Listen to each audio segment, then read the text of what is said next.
Hola, profe, buenas tardes. Hola, ¿qué tal? Buenas tardes.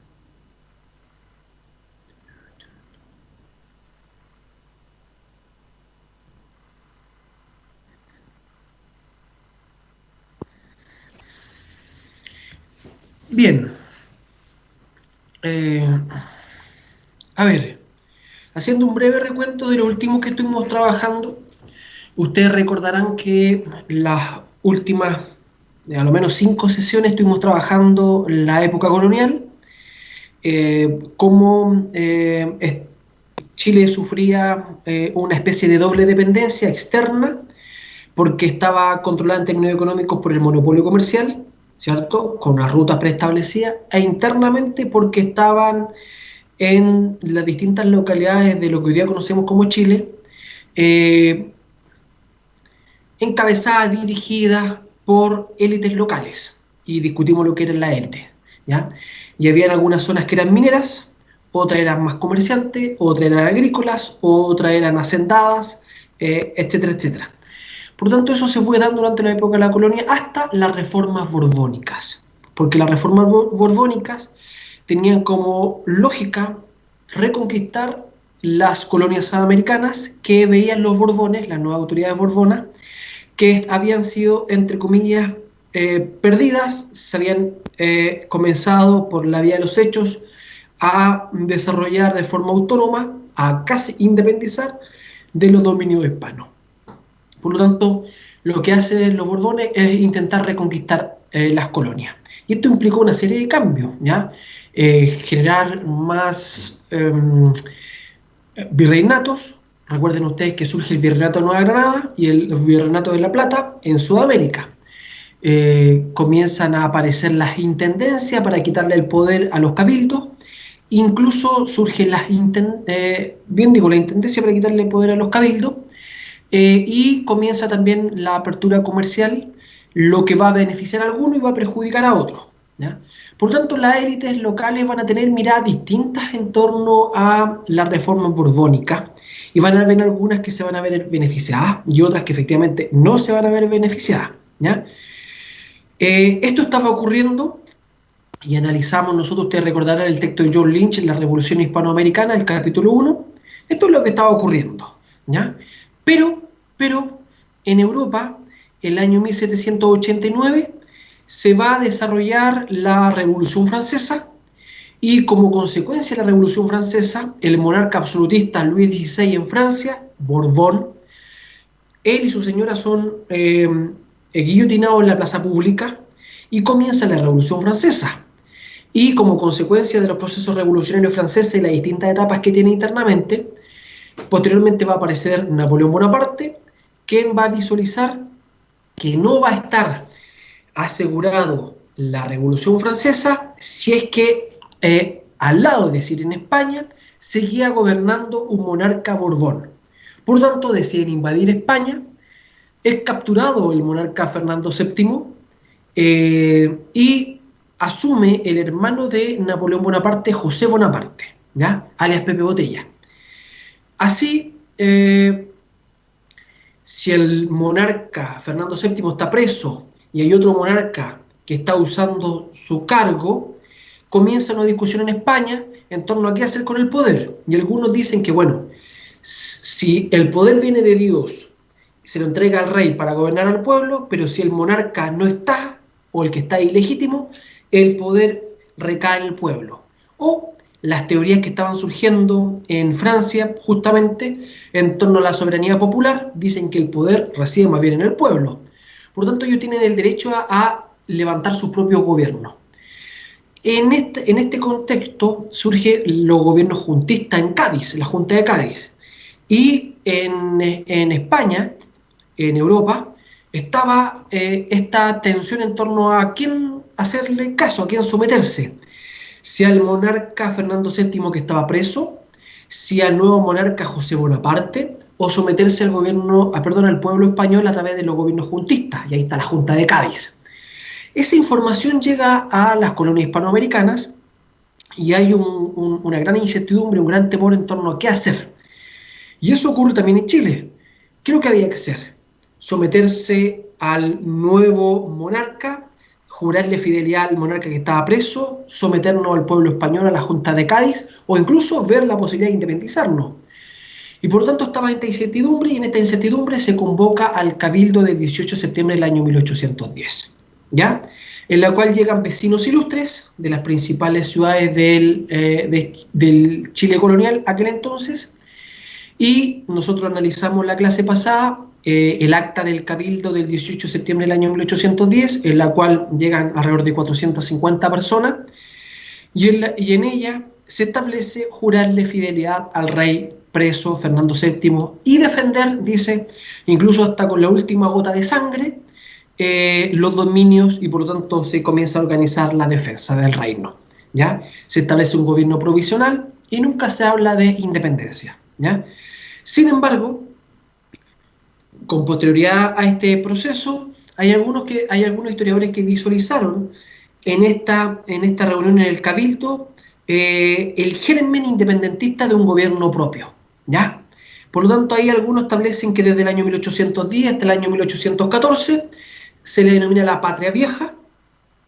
Del año 1814, particularmente del denominado desastre de Rancagua, la batalla de Rancagua, hasta el año 1817 o 1818, ¿ya? Ahí se establece la denominada restauración monárquica o reconquista, y después del abrazo Maipú, y por lo tanto decretar el año 1818 la independencia. Desde ahí en adelante se establece la denominada Patria Nueva, ¿ya? Y eso serían los periodos de la historia de la etapa del proceso independentista, ¿ya?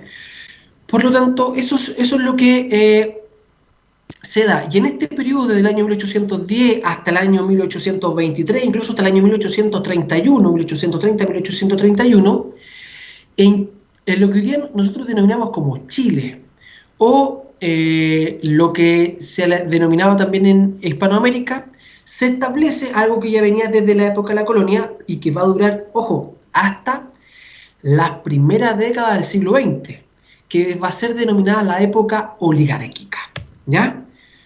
Miren, aquí le estoy proyectando, no sé si están viendo, más o menos los periodos en los cuales en distintas regiones de lo que hoy día conocemos como Latinoamérica se desarrollaron los procesos independentistas. Y fíjense que en Argentina, el año 1816, particularmente en Tucumán, en San Miguel de Tucumán, se decreta el acta de la independencia, y ustedes sabrán que desde Argentina se organiza el denominado Ejército Libertador de los Andes, encabezado por el general San Martín, quienes cruzan la cordillera, llegan a Chile y comienzan a desarrollar distintas derrotas al ejército realista, y una vez logrado en Maipú la derrota de los realistas y posteriormente decretada el acta de la independencia del año 1818, se va a organizar con O'Higgins a la cabeza una expedición libertadora más bien hacia el Perú, porque se veía que era muy frágil la posible independencia de Chile y también de Argentina y del Cono Sur, si es que estaba aún en Lima las fuerzas que habían mantenido el virreinato en este lugar. Por lo tanto, había que derrotar en Perú a las fuerzas realistas. Por lo tanto, se organiza desde Chile el ejército para ir a liberar el Perú, ¿ya? Por lo tanto, ahí está, ¿ya? En esta época, en América Latina, las nacientes repúblicas, ¿ya?, entre esos Chile, lo que en una primera etapa va a ser las provincias unidas de La Plata, lo que va a ser Paraguay con Doctor Francia y otros liberadores de Paraguay, ¿ya? Y qué hablar de Perú. Bueno, y en casi todas las zonas de América Latina, lo que van a comenzar a discutir y a definir las nuevas repúblicas, los nuevos estados que comienzan a surgir, ¿ya?, va a ser fundamentalmente definir el territorio que van a tener. Y lo que van a hacer la mayoría es más bien continuar con la organización espacial que tenían en tiempos de la colonia, ¿ya? Por lo tanto, Chile Por ejemplo, estaba desde el denominado despoblado de Atacama, Copiapó un poquito más al norte, hasta el río Biobío. Eso era Chile, en términos de continuidad territorial, porque más al sur estaba Valdivia, por ejemplo, y Chiloé, ¿cierto? Pero eran solo algunas ciudades. No había continuidad con el resto del territorio. Por lo tanto, Chile era del denominado despoblado de Atacama, de Copiapó, hasta el río Biobío. Eso era Chile, en la época de la colonia. Y cuando nosotros vemos las primeras décadas del siglo XIX, ya Chile como república independiente, va a continuar esa organización territorial, ¿ya?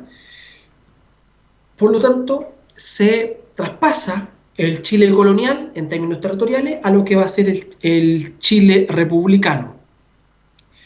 Va a ocurrir más o menos algo similar con lo que van a ser los otros países de Latinoamérica. Incluso en los momentos en los cuales no hay claridad, ahí van a entrar algunos litigios y algunas incluso guerras entre las nacientes repúblicas, ¿eh? Porque en esa época no tenía la tecnología que tenemos hoy día para delimitar las fronteras, ¿eh? Hoy día eso está mucho más fácil para delimitar, tenemos una serie de instrumentos georreferenciales para establecerlo, en esa época no lo estaba, ¿ya? Junto con definir el espacio territorial de las nacientes repúblicas, de estos estados nacionales, había que ver quién iba a estar gobernando, cuál iba a ser el poder central que iba a intentar superar a los localismos que habían antes. Es decir, en vez de que existiera solo un gobierno en Copiapó, que existiera solo un gobierno en La Serena, un solo gobierno en Aconcagua, un solo gobierno en Santiago, en la provincia de Colchagua, en Curicó, en Talca, en Concepción, en Los Ángeles, etcétera, etcétera. ¿Cómo aglutinar esto en la lógica de un Estado nacional? Y esto de verdad que costó, porque aquí comenzó un debate súper fuerte en torno a cómo debía ser la naciente república. Si debía ser un Estado federado o tenía que ser una nación centralizada, ¿ya?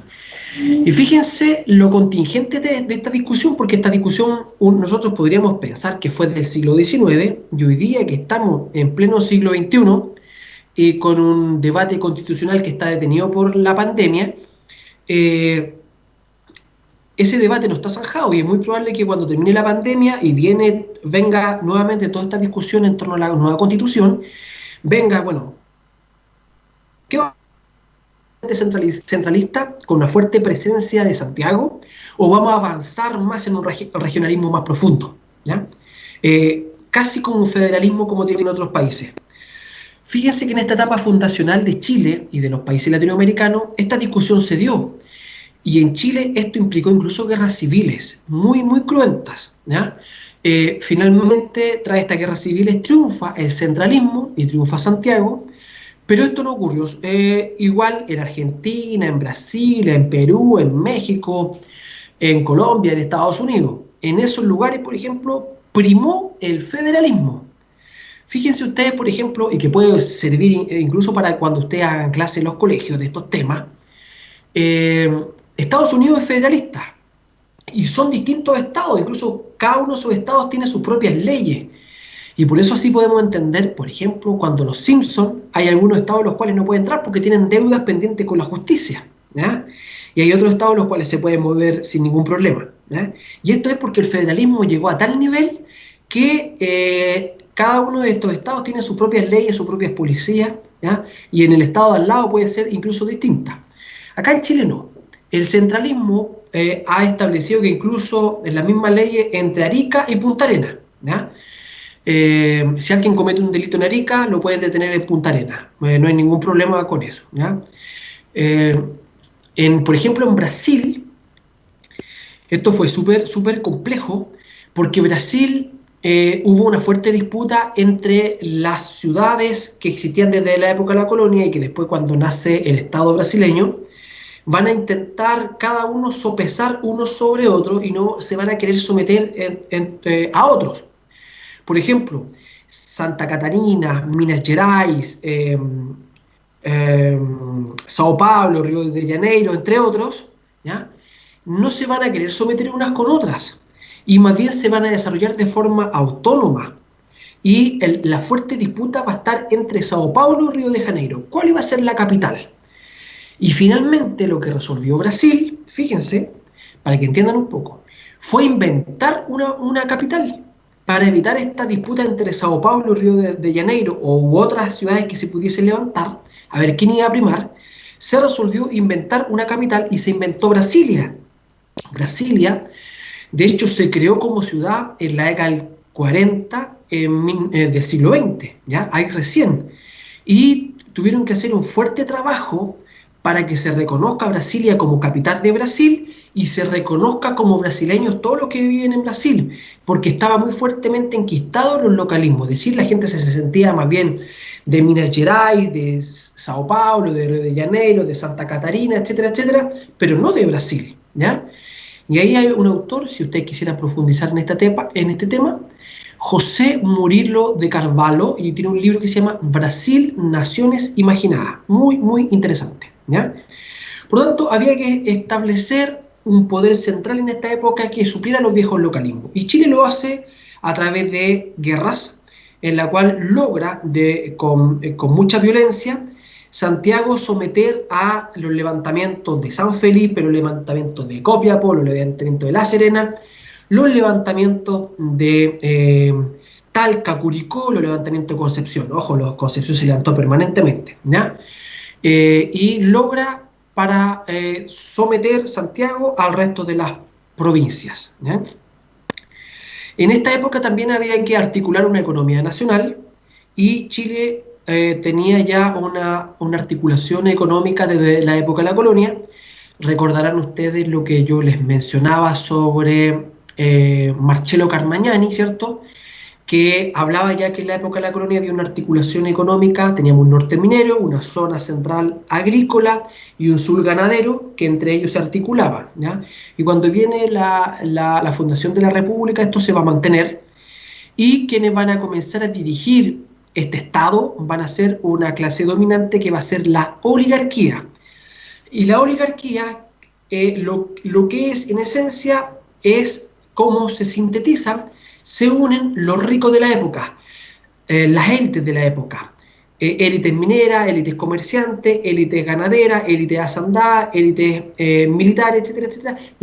Todo esto, poderoso, lo notable de esa época, se van a sintetizar en la oligarquía. Por lo tanto, ellos van a construir la república de acuerdo a lo que ellos piensan y sienten, van a generar una identidad nacional y van a intentar que todo el país piense y sienta como ellos, ¿ya?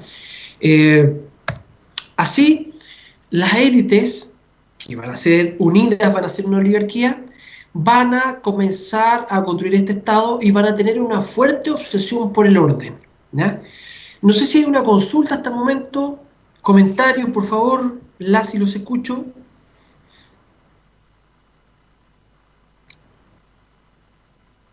Profesor, buenas tardes. Hola, buenas tardes. Una consulta, ¿qué impacto tuvo la independencia de Chile a nivel latinoamericano, aparte de que acá se empezara a ver el movimiento independentista de Perú? Ya, a ver, la independencia de Chile era uno de los... A ver, la independencia de Chile fue uno de los hitos de los procesos independentistas latinoamericanos, ¿ya? Junto con permitir la independencia de Chile, liberar al Perú, desarrollar el proceso independentista de Perú, va a también tener influencia o impacto posteriormente en lo que va a ser también Bolivia. Recuerde que por mucho tiempo se hablaba de Bolivia, se le denominaba el Alto Perú, ¿ya? Por lo tanto, cuando se consolida la independencia chilena, obviamente la Argentina también está un tanto más tranquila, va a influir en lo que va a ocurrir también con Perú y también con el denominado Alto Perú, que posteriormente va a ser denominado Bolivia, ¿ya? Por lo tanto, en la denominada Cono Sur va a influir bastante la independencia de Chile para irradiar a, entre comillas, sus países vecinos, ¿ya? Porque va a ir consolidando. Interesante también es saber cómo los procesos independentistas de los países vecinos se va a ir desarrollando, aunque no es el foco, porque yo sé que esto lo van a profundizar ustedes con el profesor Enrique, ¿ya? Pero, por ejemplo, los argentinos fueron muchas guerras internas entre Buenos Aires con las provincias, que la provincia no se quería someter a Buenos Aires.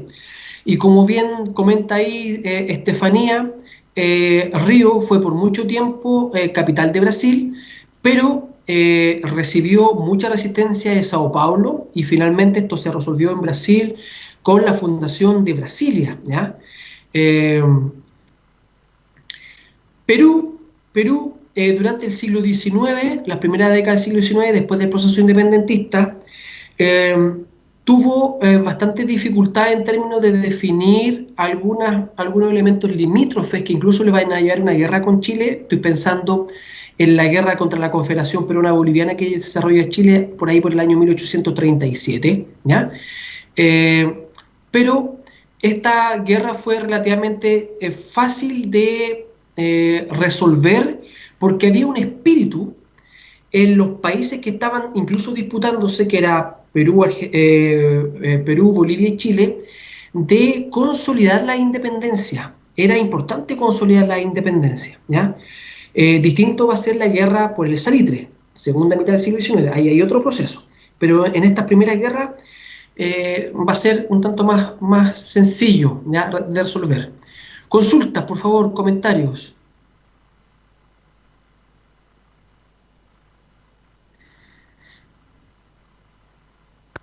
En ese sentido, ¿también se considera a Chile una potencia militar o no? Porque escuché algo de que Chile estuvo a punto de entrar en guerra con Estados Unidos para defender los intereses en Panamá. Ya, miren, la disputa en torno a si Chile era una potencia militar o no, sabe que es una disputa que no está zanjada en Chile, y yo recuerdo haber tenido a un par de buenos compañeros en el posgrado en la Chile, que ellos han profundizado en estas líneas, eh, y hay algunos que sostienen que sí, Chile era una potencia militar, que incluso la ejemplifican con la cantidad de tropas que tenía, que incluso Chile a mediados del siglo XIX tenía hasta submarinos. Fíjense, Chile a mediados del siglo XIX tenía submarinos.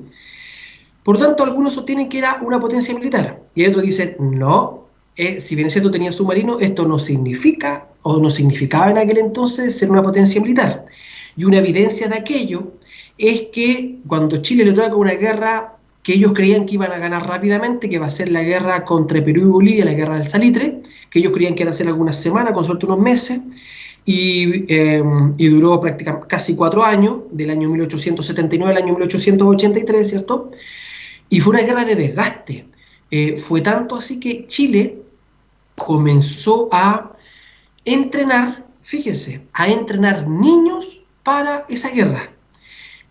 Hay trabajos de un historiador chileno que se llama Jorge Rojas, que dan cuenta de aquello, y había un niño que estudió Jorge Rojas, que tenía 12 años y que él tenía a cargo de entrenar 200 niños menores que él para la guerra, porque se veía que la guerra se estaba alargando, y que incluso se iba a necesitar contingentes de repuesto. Fíjense ustedes que muchas de las personas que combatieron en la guerra por el salitre era gente joven. Ustedes me imagino que han visto el famoso billete de 1.000 pesos donde sale el capitán Ignacio Carrera Pinto. Fíjense, ya era capitán y era muy joven, no superaba los 25 años Ignacio Carrera Pinto cuando muere. Y cuando él muere en una localidad en las afueras de Lima, eh, él muere con gente que estaba a su cargo, incluso había gente de 13, 16 años, ¿ya? Que estaba peleando por Chile en esa época. Por lo tanto, de que si Chile era o no era una potencia militar es un tema muy discutido, muy discutible hasta el día de hoy, ¿ya? ¿Alguna otra duda, consulta que pueda atenderles?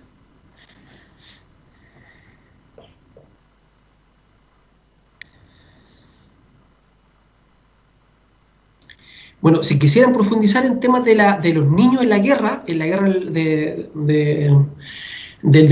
del Pacífico, David Home, que se escribe H-O-M-E, David Home, así se escribe, escribió un libro muy interesante sobre los niños en la guerra, y también Jorge Rojas. Son quizás los dos historiadores que han trabajado más sobre la presencia de niños en la guerra, niños chilenos, ¿ya?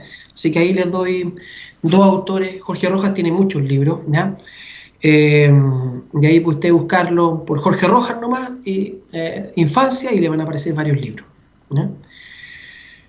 Bien, bueno, las élites criollas, ¿ya?, que van a dirigir y encabezar los procesos independentistas, van a tener una fuerte obsesión por el orden, ¿ya? Por lo tanto, junto con una obsesión con el orden, la admiración con Europa. Van a ser quizás sus dos grandes referentes, el orden y Europa, ¿ya? Por lo tanto, cuando finaliza el orden hispano, estoy pensando en la colonia, rápidamente van a buscar un nuevo orden que va a ser el republicano. Y todos aquellos quienes no se querían someter al nuevo orden, rápidamente podían ser perseguidos, detenidos, exiliados o fusilados, ¿ya? Por lo tanto, este nuevo orden había una fuerte obsesión, y fíjense, la historia chilena tiene una fuerte obsesión con el orden, ¿ya? Hay autores que han trabajado la identidad chilena, estoy pensando Jorge Larraín, que siempre habla de que el chileno, la sociedad chilena y las autoridades chilenas tienen una obsesión con el orden.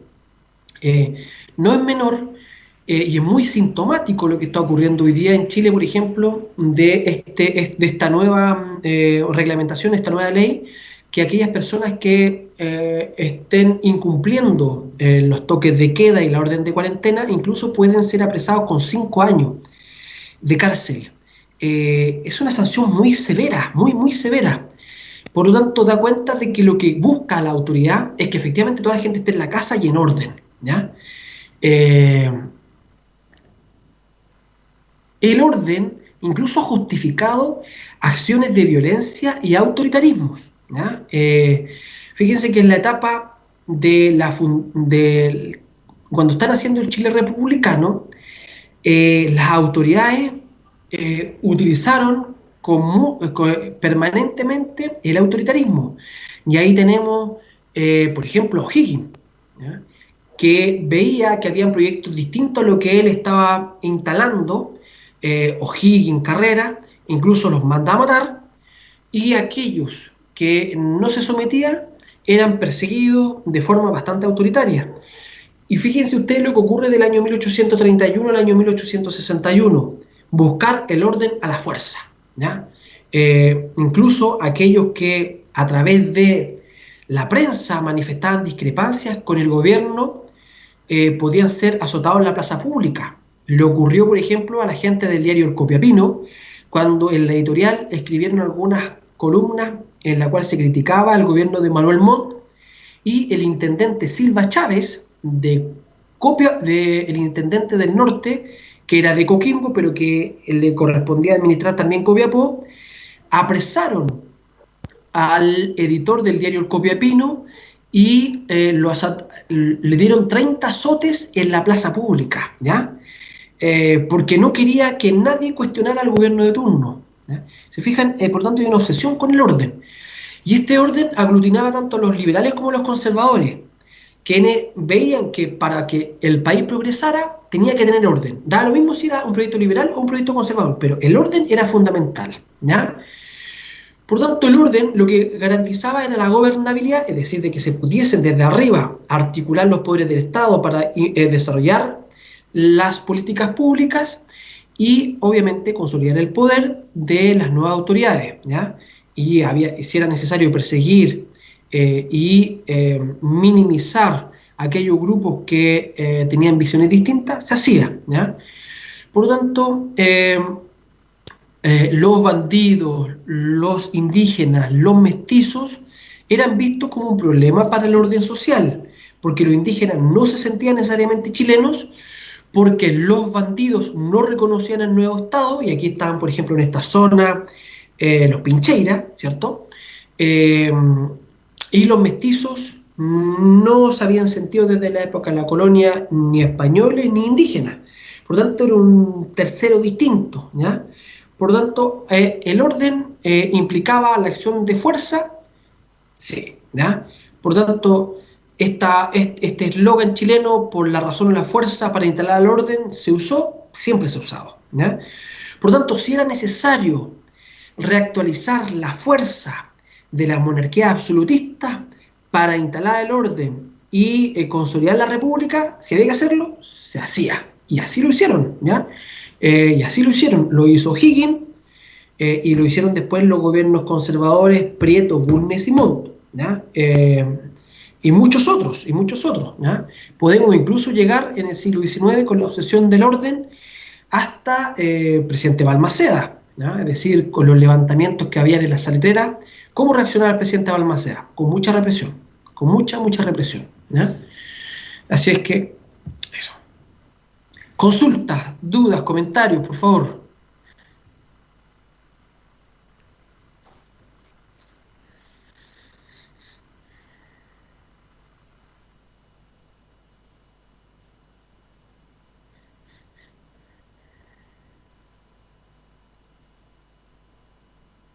¿No?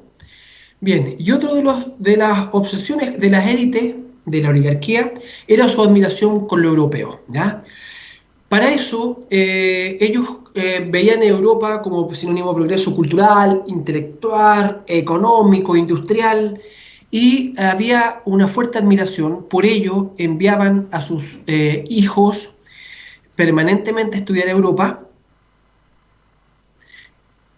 Se compraban muebles, vestimentas de Europa, se hablaba francés como lengua, en este caso que reemplaza el latín. El francés va a ser la lengua incluso diplomática. Se van a traer muebles, como le había dicho, se van a traer espectáculos culturales desde Europa directamente. Incluso se va a propiciar que vengan a vivir inmigrantes europeos, y ahí hay una ley, la famosa ley del año 1847, si no me falla la memoria, de inmigración europea, en la cual se va a propiciar que europeos vengan a colonizar la zona centro-sur de Chile. Se le van a quitar tierras a las poblaciones indígenas, a los mapuches particularmente, y se le van a entregar tierras a colonos, por ejemplo, alemanes. Y ahí podemos entender cómo desde Parral hacia el sur, ¿ya?, está lleno de colonias alemanas, por ejemplo, en Temuco hoy día tienen la segunda calle más importante, Avenida Alemania. Tenemos Valdivia, que está lleno de descendientes alemanes. Tenemos Puerto Vara, Frutillar, tenemos Puerto Montt, etcétera, etcétera, que está lleno de descendientes alemanes, ¿ya?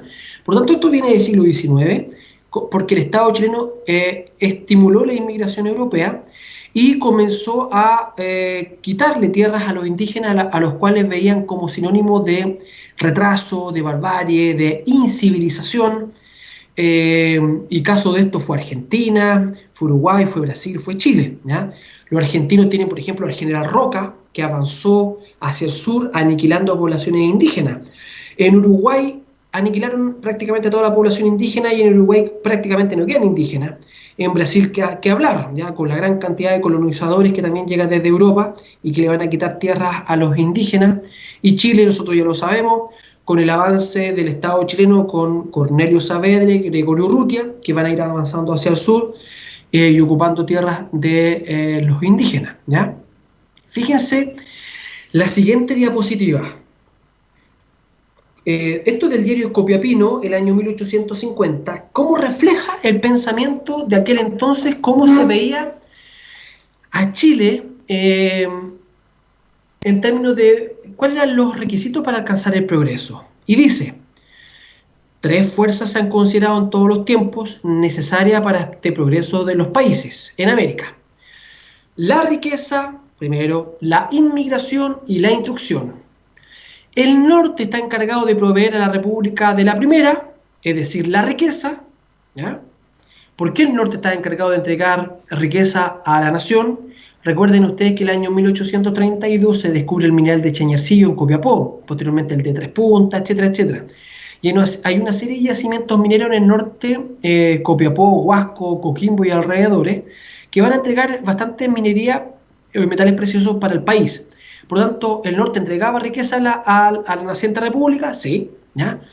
El sur, fíjese lo que dice, el sur acaba de abrir su cero a la segunda, es decir, la inmigración. Fíjense la época, 1850, y recientemente se había aprobado la ley de inmigración, en la cual se le van a entregar tierra a colonos europeos en el sur, en la zona centro-sur, ¿ya? Y dice, y la capital, la gótica ciudad, que tanto reproche continuamente de egoísmo y atonía, no tiene la culpa si la instrucción no es ya una de sus leyes forzosas, ¿ya?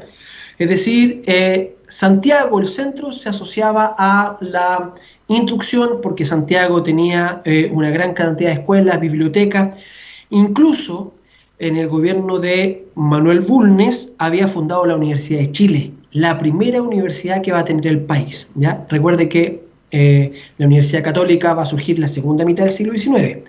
La primera que va a estar en el gobierno de Bulnes va a ser la Casa de Bello, la Universidad de Chile, ¿ya? Consultas, comentarios, por favor.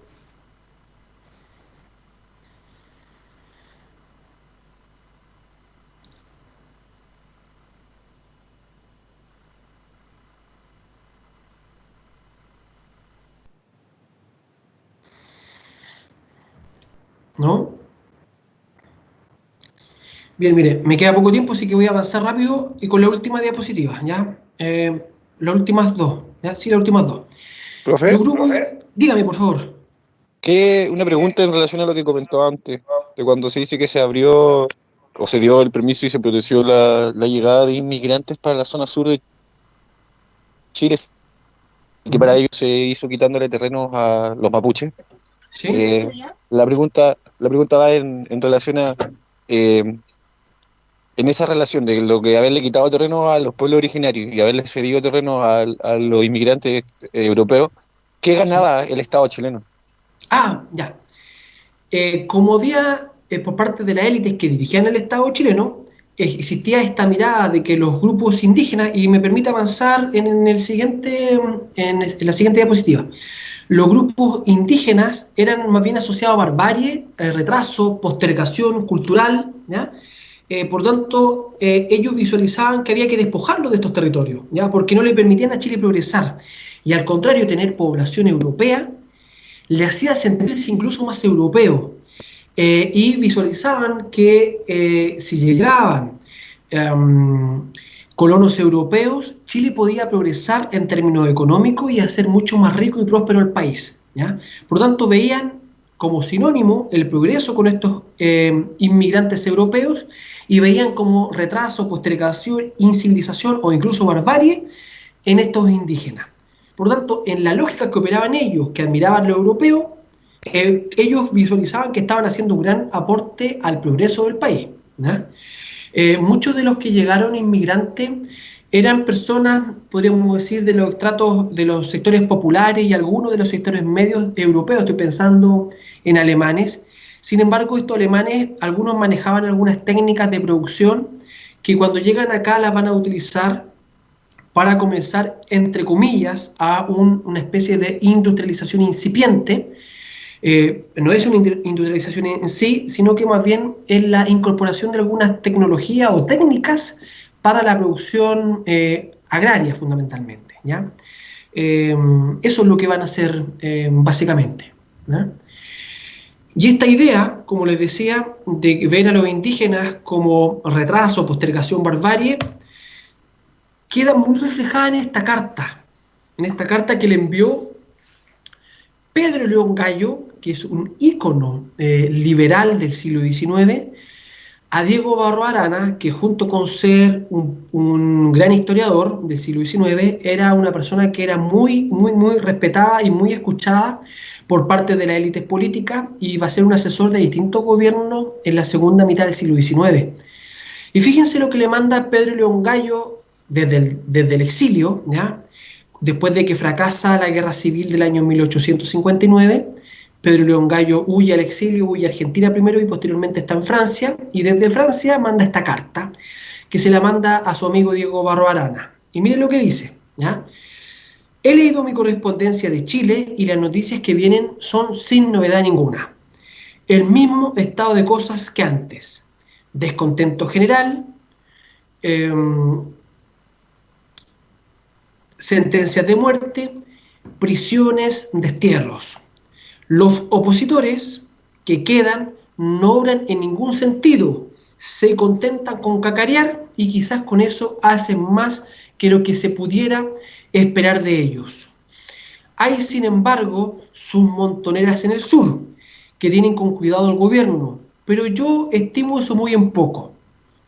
Como verdadero revolucionario, las deploro, porque fuera de los males y perjuicios que sufren las poblaciones, ofrecen una victoria fácil al gobierno, poniendo fuerzas de combate, poniendo, perdón, fuera de combate una fuerza que con mejores combinaciones y en mejor tiempo sería poderoso auxiliar.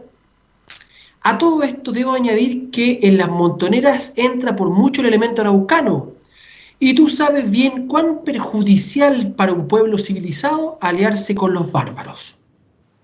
¿Se fijan? La mirada que había con respecto a los pueblos originarios, ¿ya? A los araucanos, mapuches, ¿ya? Los veían como pueblos bárbaros, incivilizados, y por tanto de postergación, ¿ya?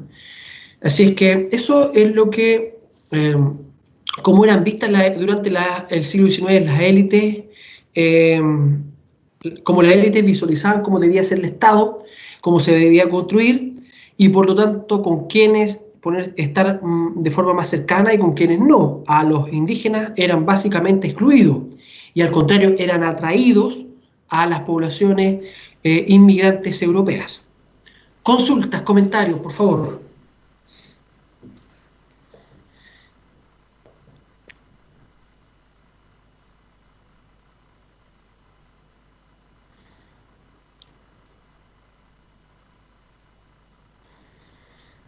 ¿No? Bueno, si no hay consulta, voy a pasar entonces a la otra parte que tiene que ver con el trabajo de investigación, ¿ya? Y para el trabajo de investigación, que recuerden, le quedan poco tiempo, así que para que se vayan ordenando, recuerden que eso debe entregarse la primera semana de julio, ¿ya? Y el próximo lunes es feriado, así que no nos vamos a poder reunir. Así que yo quería indicarles, sí, una orientación que creo que les va a servir mucho a ustedes con respecto a cómo ordenar el trabajo, ¿ya? Profesor, consulta. Sí, dígame. Si mal no recuerdo, o sea, recientemente dijo para la primera semana de julio, pero yo tenía Sí, entendido que era para el 10. ya. Yo había dicho, para que ustedes lo tengan clarito, que podía ser la primera semana de julio, que yo no iba a tener ningún problema hasta la segunda semana de julio, ¿ya? Eso creo que se los dije cuando les presenté el trabajo, ¿ya?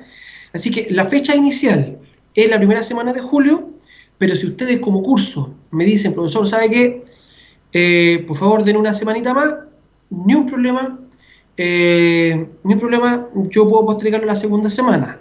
Lo que sí es importante es que ustedes vayan avanzando, porque si no los va a pillar el tiempo y no van a alcanzar a desarrollar un buen trabajo. Y esto puede impactar obviamente en su calificación, que no es la idea, ¿ya?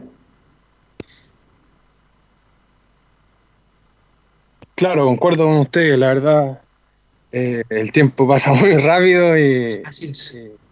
entonces, eh, para que se pueda cumplir ese plazo que usted da, ¿es necesario que lo haga el encargado, el representante de nuestro curso, por correo, Sí, o si es que llegamos a sí, consenso de aplazarlo?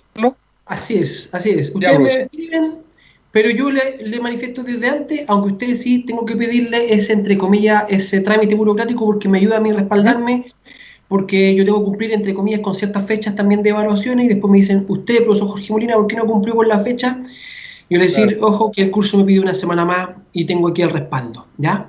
Yo tengo la disposición porque estamos en una situación distinta, excepcional, en la cual como escuela hemos tratado de ser lo más comprensivos posible, ¿ya? Y esperamos que ustedes también como estudiantes sean comprensivos con nosotros, porque somos seres humanos y también estamos viviendo una situación compleja, al igual que ustedes, ¿ya? Pero necesitamos cumplir algunas cosas, entre comillas, formales, ¿vale? Para que también lo tengan claridad. Tengo la disposición de postergarlo una semana más, ni un problema, pero tenemos que cumplir este procedimiento, ¿vale? Ok, profe. Gracias. Lo otro, antes de que si hay alguna otra consulta, no tengo ningún problema en atenderla. Lo otro es que eh, el próximo lunes feriado y ahí tengo tiempo menos para ayudarle a guiar el trabajo, por eso quiero darle algunas orientaciones que yo creo que les van a servir bastante. Fíjense que ustedes, yo estaba revisando la pauta antes de empezar esta clase, el trabajo de ustedes tienen que desarrollarlo en 10 a 12 páginas útiles, ¿cierto? Eso es. Cuando hablamos de 10 a 12 páginas útiles, no estamos considerando la portada, no estoy considerando el índice ni la bibliografía, porque podríamos decir se pueden sumar, pero no van a ser consideradas entre las 10 a 12 páginas, ¿ya? Y como usted va a tener que desarrollar el trabajo de 10 a 12 páginas, le sugiero, ahí verá si usted lo toma o no toma, pero le sugiero, como su profe que está guiando este trabajo, es que usted ordene con su equipo su investigación en páginas. Por ejemplo, entre la página 1 y 2 de contenido, no estoy hablando de la portada ni el índice, sino que de contenido propiamente tal, ¿ya? Que ahí usted establezca la problemática, describa de qué va a investigar, fundamente por qué es importante investigar esto, por qué es pertinente investigar este tema y no otro, ¿ya? Y ahí sintetice en la denominada pregunta de investigación, ¿ya? Eso. En la página 3 puede ser de contenido, ¿ya? Que podría ser la página, excluyendo obviamente la portada y el índice, la página 3 de estrictamente contenido. Ahí debiese estar cuáles van a ser los supuestos o hipótesis, los objetivos. Recuerda que yo le dije uno general con un verbo amplio, puede ser conocer, analizar, estudiar, comprender, ¿ya? Un objetivo general que englobe el trabajo de investigación y 2 a 3, no más, por favor, no más objetivos específicos, ¿ya? Y los objetivos específicos que parta con un verbo específico, identificar, analizar, comparar, ¿ya? Etcétera, etcétera, ¿ya? Y que los objetivos específicos ayuden a responder el objetivo general y por tanto den cuenta de los supuestos y en consecuencia de la problemática, ¿ya? Para que usted tiene que ir viendo esa coherencia siempre, ¿ya? Por lo tanto, en la página 3, estrictamente contenido, los supuestos o hipótesis, los objetivos y la metodología. En la metodología, usted me tiene que decir si va a ser cuantitativa, cualitativa o mixta y por qué, ¿ya? Con un párrafo de unas 8 o 10 líneas, estamos bien para la metodología. ¿Se fijan? Ahí van las 3 primeras páginas de contenido. Son 10 a 12. De la página 4 a la 10, la idea es que usted haga el desarrollo de su trabajo. ¿Y cómo yo voy a hacer el desarrollo de mi trabajo? Ahí veo los objetivos específicos. Los objetivos específicos son las partes de su trabajo, porque le ayudan a responder el objetivo general y por lo tanto la problemática. Por lo tanto, el objetivo específico 1 puede ser el subtítulo que va a ser uno de los capítulos del desarrollo, ¿ya? El objetivo específico 2 va a ser el subtítulo que me va a ayudar al desarrollo del trabajo y si tiene un objetivo específico 3 también. Por lo tanto, si yo tengo 2 objetivos, tengo la página 4 a la 10, tengo 6 páginas, ¿ya? Y en esas 6 páginas a lo mejor son 3 páginas para atender el objetivo específico 1, análisis del trabajo, y las otras 3 páginas, para atender el objetivo específico 2. Y ahí ya estoy en la página 10 o 11. Y 11 y 12 conclusiones, termino el trabajo. ¿Se fijan? Por lo tanto, yo en el desarrollo doy cuenta de los objetivos específicos, porque además los títulos son prácticamente el desglose del objetivo específico, y si yo atiendo el objetivo específico, atiendo el objetivo general. Si atiendo el objetivo general, estoy dando cuenta de los supuestos, y si estoy dando cuenta de los supuestos, de la problemática. Y hay coherencia en el trabajo. Consulta, comentario.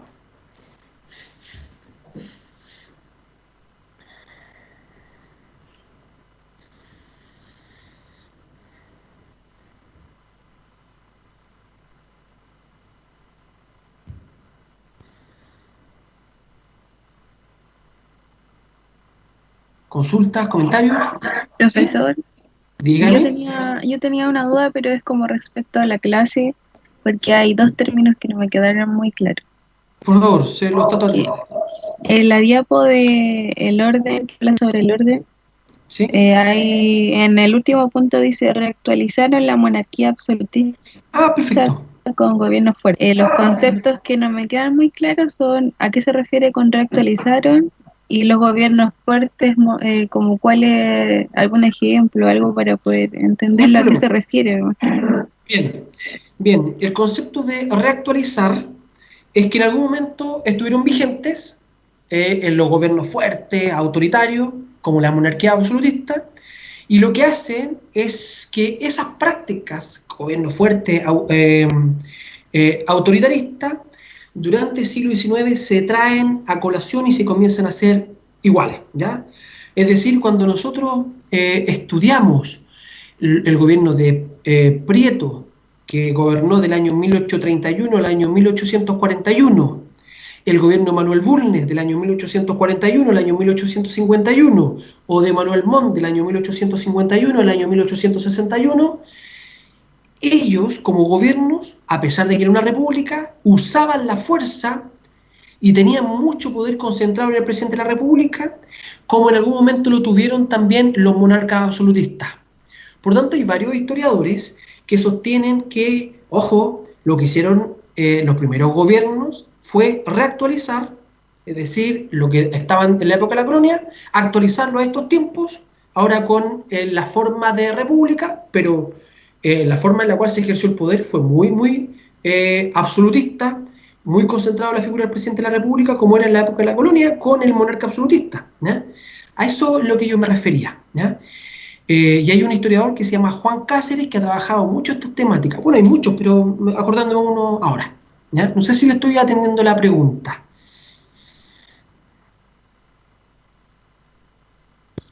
Sí, profesor, muchas gracias. Ok. Hay otra pregunta, profesor, sobre el trabajo de investigación. ¿Podemos realizar algo de fines del siglo XX? Por supuesto. Recuerden ustedes que el trabajo de investigación, yo les di absoluta libertad para que usted viera las temáticas. A diferencia del profesor Enrique, que quiso focalizar en algunos temas claves, que me parece una muy buena idea, pero yo aquí también les di la libertad. Por lo tanto, lo que importa es que ustedes aprendan a investigar. Por eso tienen que hacer dos investigaciones, ¿ya? Que aprendan a investigar. Y una es con Enrique y otra es conmigo. Y pueden hacerlo de fines del siglo XX, por supuesto, ¿ya? Recuerden que los márgenes temporales en los cuales está concentrado este trabajo, fundamentalmente siglo XIX y siglo XX. Si usted quiere hacerlo en la época colonial o tenga que ver algunos elementos de la época colonial al siglo XIX, por supuesto, ¿ya? Puede hacerlo, sí, aunque la orientación es que traten de concentrar en el siglo XIX y siglo XX, ¿ya? Así que eso. Y obviamente está de más decir de que tiene que usted, si va a utilizar otros trabajos de investigadores que han hecho, tiene que citarlo todo, porque si hay algo que no está citado, recuerde que un plagio es un delito y una falta ética grave y por lo tanto implica un 1, ¿ya? Así que eso. ¿Alguna otra consulta, por favor, que pueda atenderles?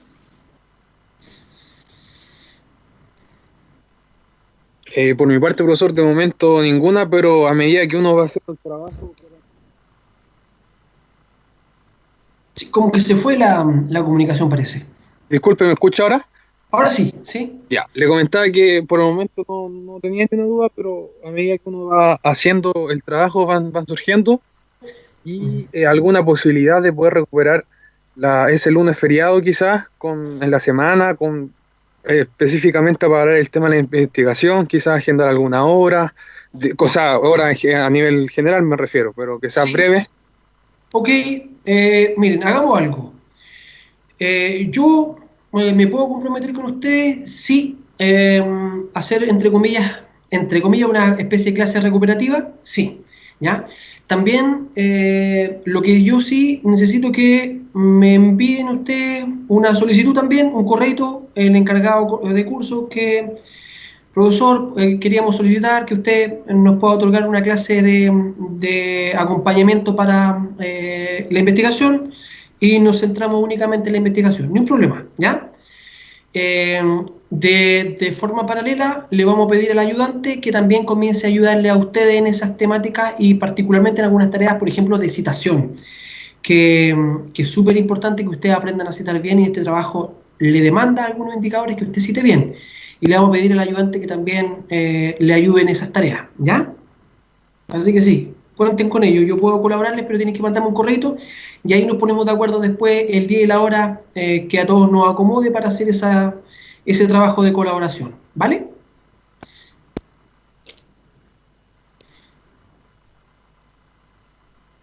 Vale, profe.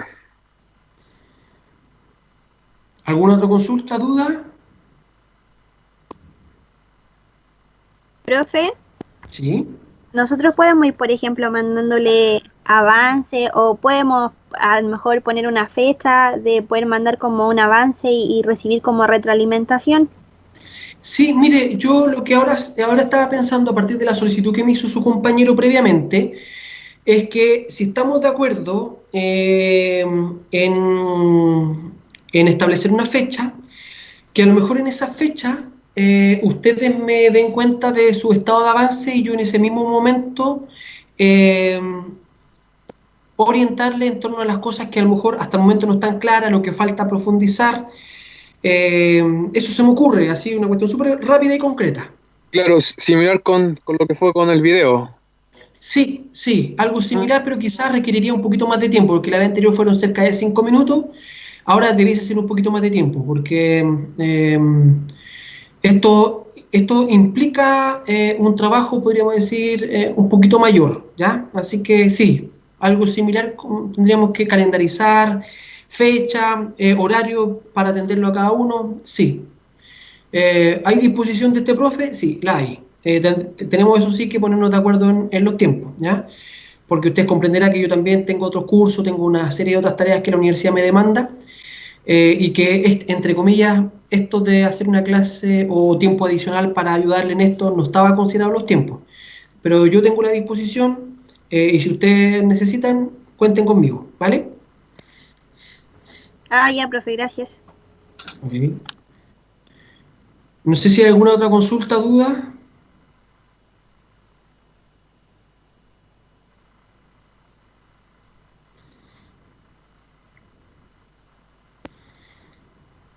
Bueno, para finalizar, dos cosas, ¿ya? Que tengo que decirle. La primera, que por favor vayan avanzando ustedes ya en sus temáticas. La idea es que no pueden todavía estar sin tema de investigación, tienen que ya haberlo tenido, tienen que estar ya haciendo la problemática para que no se atrasen, por favor, ¿ya? Eso primero. Y lo segundo es que, bueno, yo quisiera como profesor de esta escuela y profesor de ustedes, expresar mis condolencias porque entiendo que hay una compañera de ustedes que tristemente falleció su padre. Nos han informado de que un estudiante de nuestra carrera, Javiera, su padre tristemente falleció, por lo tanto yo quería expresar mis condolencias y darle la fuerza a ella y su familia en esta situación tan compleja y esperamos, bueno, la vamos a sumar en nuestras oraciones y esperar que ella y su familia tengan la tranquilidad para poder superar esta situación tan compleja, ¿ya? Así que eso, mis condolencias, Javiera, y le mando a todas y todos ustedes un fuerte abrazo, que se cuiden mucho y esperemos que más adelante poder volver con tranquilidad y seguridad para todos y todas a las clases entre comillas normales, ¿ya? Les mando un abrazo a la distancia, cuídense mucho, que estén bien. Chau, chau. Chao, chao, profesor, que tenga buena semana. Igual ustedes, gracias.